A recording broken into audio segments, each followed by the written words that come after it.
Je voudrais partager avec vous cette habitude du Ramadan du prophète, sallallahu alayhi wa sallam. Quand vient l'heure de l'iftar, Rasulullah, sallallahu alayhi wa sallam, que dit-il? La yazalu an-nasu bi khayri ma ajjalu al-fitr. Vous serez en bonne forme. Allah vous bénira. Allah vous honorera. En tant que communauté, en tant que famille, en tant qu'individu, si vous avez hâte de rompre votre jeûne, Rasulullah, sallallahu alayhi wa sallam, dit d'après la sunna de la communauté Muhammad, Tarjil al-Fitr, vous partez immédiatement lorsque vous rompez votre jeûne. Dans une autre narration, Rasulullah, sallallahu alayhi wa sallam, vous donne une raison. L'une des raisons pour lesquelles cela se produit, dit-il, est la suivante. لِأَنَّ الْيَهُودَ وَالنَّصَارَ يُؤَخِّرُونَ. Il dit que les Juifs, les chrétiens et les Juifs ont tendance à reporter, à retarder la rupture de leur jeûne. Que ce soit un vol aujourd'hui ou non, cela n'a aucune importance pour vous ou pour moi. Le prophète, sur lui la paix et le salut, dit « Hâtez-vous, nous nous dépêchons. » Alayhi salatu wassalam. Dois-je donc faire un iftar complet ou que dois-je faire?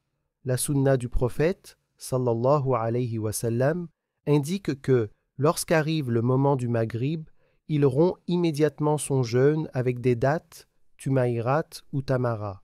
S'il ne trouve pas de dattes, il prend quelques gorgées d'eau, puis il prie, sallallahu alayhi wa sallam.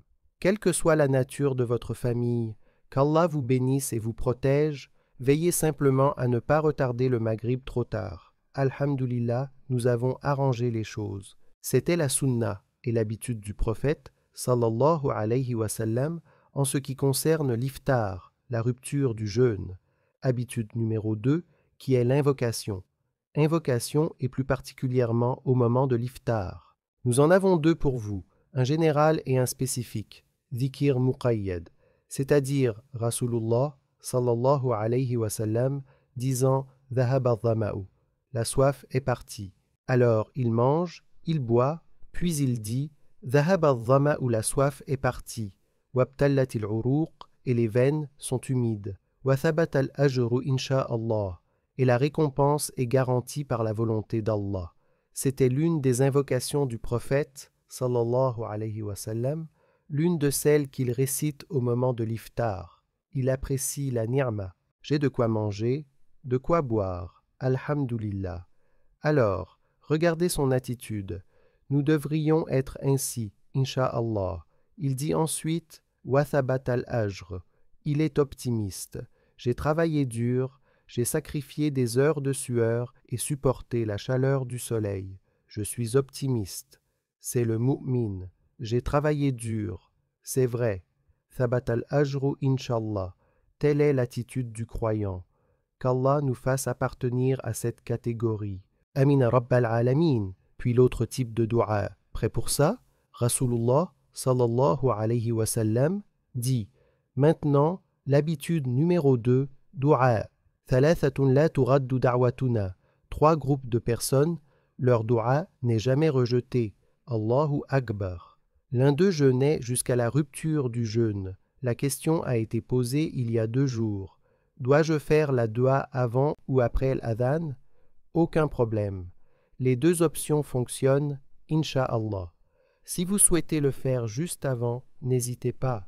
Qu'Allah vous accorde la baraka et ne nous oubliez pas dans vos du'as. Si vous voulez le faire après, alhamdulillah, c'est aussi bien. Alors assurez-vous, insha'Allah, surtout avec parfois nos mères, nos sœurs, si elles préparent des choses, nos pères de temps en temps. Pas besoin de mettre la pression, comme arrêter de cuisiner, tout arrêter, tu dois faire des du'as tout de suite, tu fais des du'as, tu es un peu détendu. Peut-être que pour eux, ce sera mieux juste après l'iftar. Peu importe ce qui fonctionne pendant cette période, qu'Allah nous permette de suivre la sunna du prophète Muhammad, sallallahu alayhi wa sallam. C'est vrai. Numéro 3, Muhammad, sallallahu alayhi wa sallam, en ce qui concerne les dons. Tu as dit quelque chose, cette habitude du Ramadan. Qu'est-ce que les dons ont à voir avec ça? Rasulullah, sallallahu alayhi wa sallam, avait l'habitude de faire des dons tout le temps. C'est vrai, mais son niveau de dons durant le Ramadan était inouï. Rasulullah sallallahu alayhi wa sallam, on disait de lui, Kana ajwad an-nas, personne au monde n'était aussi généreuse que Muhammad sallallahu alayhi wa sallam. Incroyable, incomparable. Pouvez-vous imaginer ce niveau? Puis le hadith dit, Wa kana ajwada ma yakunu fi Ramadan, mais sa générosité, elle prend comme un tout autre niveau pendant le Ramadan. Allahu Akbar. Aussi bon qu'il ait été tout au long de l'année pendant le Ramadan, il l'a porté à un niveau supérieur. Donc maintenant, Inch'Allah, ma suggestion, et cela ne fait pas partie de la sunna, est de retirer de l'argent. Je sais que vous avez des cartes de débit, des cartes de crédit, tout ce qu'il y a de mieux, Venmo, Zelle, tout ce qu'il y a de mieux. Mais avoir de l'argent liquide est parfois très rapide et accessible. Et parfois, on se dit « Oh, j'aimerais bien avoir ça ». Et il est dit dans un autre hadith très intéressant « Karrihil mursala ». Il était comme le vent très rapide. Et l'une des significations de sa générosité est que comme le vent ne va pas dans une seule direction, seulement dans cette direction. Non, le vent va dans cette direction, va un peu dans cette direction. Donc, l'une des significations de cela est qu'il sert toutes les bonnes causes. Alayhi salatu wassalam. Alors, qu'Allah nous permette de suivre encore une fois les traces du prophète, sallallahu alayhi wa sallam. Nous avons parlé de son iftar, nous avons parlé de l'iftar des dou'a, et maintenant nous avons parlé du don.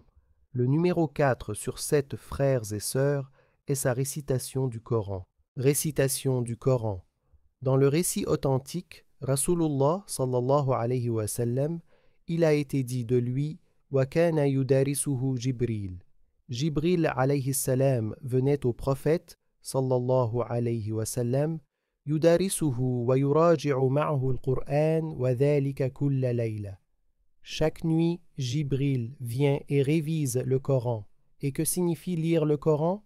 En examinant le sens et le tafsir du hadith, il dit qu'il avait l'habitude de réviser sa mémorisation. C'est l'une des significations al-hifz, et la question se pose, frère, pendant le Ramadan, est-ce que je lis plus ou est-ce que je médite plus?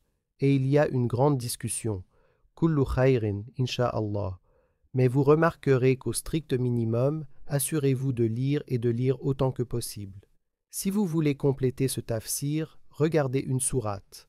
Aujourd'hui, insha'Allah, cette année de Ramadan, je vais me concentrer beaucoup sur Juzul Amma, c'est-à-dire sur sa compréhension. Super. Mais ne laissez pas cela vous empêcher de lire le Coran, mon cher ami, car la plupart des récits des ulémas, disons, sont comme la fréquence à laquelle ils lisent le Coran. Qu'Allah nous accorde la compréhension du Coran et son application. Amina Rabbal Alamin. Et votre Coran pendant le Ramadan est l'une des choses les plus importantes, car ce qui a fait le Ramadan, c'est le Coran. Allah dit dans le Coran, Shahru Ramadan alladhi unzila fihi al-Qur'an. Ce qui a rendu le Ramadan si spécial est le fait que le Coran est descendu ce mois-là. Votre relation avec lui devrait donc passer au niveau supérieur. Encore une fois, à propos de ce point avec le Coran, en prenant cela à partir du hadith, vous remarquez que Rasulullah sallallahu alayhi wa sallam avait un compagnon, Jibril, comme compagnon. Donc, une des choses qui peut-être nous aider à terminer le Coran, à le relire régulièrement, est d'avoir une bonne compagnie, peut-être avoir un groupe WhatsApp de personnes merveilleuses, avoir un majlis dans la mosquée, essayez simplement de travailler avec certaines personnes si vous avez besoin d'une motivation supplémentaire et de vous aider avec des mots ici et là. Tout cela vient du prophète, sallallahu alayhi wa sallam. Numéro 5, frères et sœurs, ce sont les qiyam de Rasulullah, sallallahu alayhi wa sallam, ses prières nocturnes.